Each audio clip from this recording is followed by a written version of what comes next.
2010 में कांग्रेस की जिम्मे आता तो यही समाजवादी पार्टी के लोगों ने बिल फाड़ दिया था।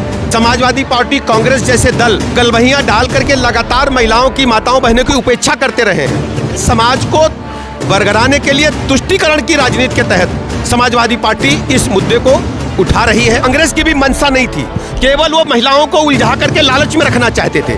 जब मोदी जी ने एक बड़ा स्टैंड लिया है कि हम अपनी बेटियों को, महिलाओं को हक दिला करके रहेंगे, तो कांग्रेस और समाजवादी पार्टी जैसे दल तरह तरह की अड़चनें खड़ी कर।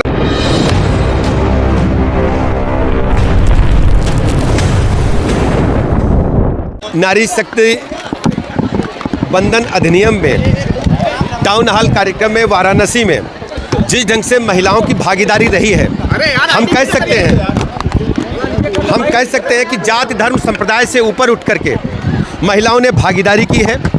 मैं प्रदेश के 25 करोड़ लोगों की तरफ से आदरणीय प्रधानमंत्री नरेंद्र मोदी जी का बहुत बहुत आभार प्रकट करता हूं।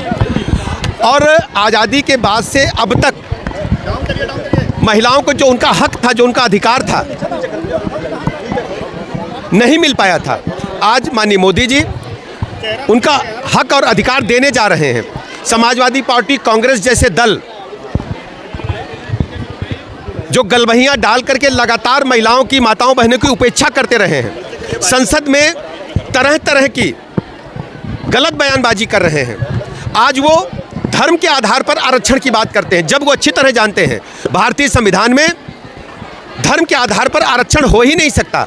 बाबा साहब भीमराव अंबेडकर ने जो संविधान बनाया है उसमें धर्म के आधार पर आरक्षण की मनाही है, लेकिन फिर भी केवल समाज को बरगराने के लिए तुष्टीकरण की राजनीति के तहत समाजवादी पार्टी इस मुद्दे को उठा रही है।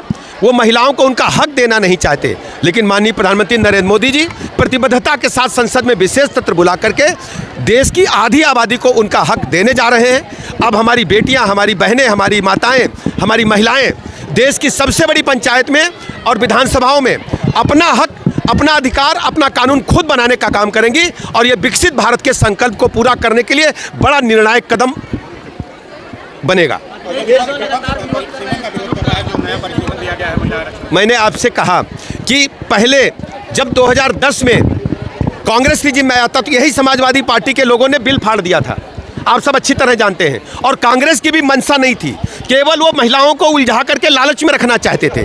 जब मोदी जी ने एक बड़ा स्टैंड लिया है कि हम अपनी बेटियों को, महिलाओं को हक दिला करके रहेंगे, तो कांग्रेस और समाजवादी पार्टी जैसे दल तरह तरह की अड़चनें खड़ी कर रहे हैं। लेकिन संसद में बिल पास होगा। देश में महिलाओं ने एक बड़ा, मैं कह सकता हूँ, स्टैंड लेने का काम किया। आज जिसने काशी की धरती पर बड़ी संख्या में महिलाओं ने जाति, धर्म, संप्रदाय से ऊपर उठ करके इस कार्यक्रम के, टाउन हॉल के कार्यक्रम में भागीदारी सुनिश्चित की है।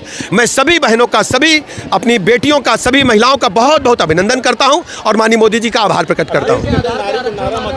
देखिए, आप उनसे पूछिए, आज़ादी के इतने वर्ष बीत गए, कई दशक बीत गए, क्या बेटियों को, महिलाओं को अभी भी हक नहीं देंगे?